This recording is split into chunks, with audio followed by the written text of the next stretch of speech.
சென்னை திருவல்லிக்கேணியில் கோயில் பிரசாதம் என கூறி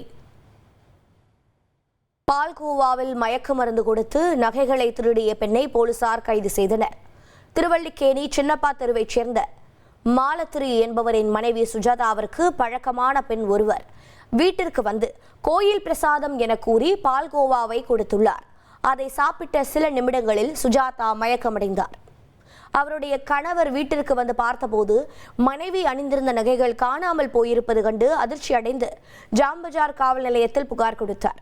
மயக்கம் தெளிந்த பிறகு சுஜாதாவிடம் விசாரித்த போலீசார் சிசிடிவி காட்சிகளை ஆய்வு செய்து திருவல்லிக்கேணி அரிசி மண்டி தெருவைச் சேர்ந்த ரவணம்மா என்ற பெண்ணை கைது செய்தனர். அவரிடம் போலீசார் விசாரணை நடத்திய போது அதே தெருவில் வசிக்கும் கொடியரசு என்பவர் வீட்டில் இருந்து 21 சவர நகைகளை திருடியது தெரியவந்தது. ஆன்லைன் விளையாட்டில் லட்சக்கணக்கில் பணத்தை இழந்த ரவணம்மா கடன் வாங்கியும் நகைகளை நூதன முறையில் திருடியும் சமாளித்து வந்துள்ளார். கைதான ரவணம்மாவிடம் 19 சவர நகைகளை போலீசார் பறிமுதல் செய்துள்ளனர்.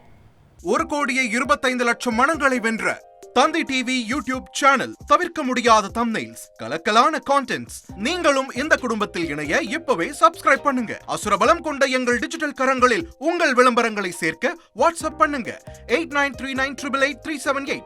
Email advtthanditv@dttv.in.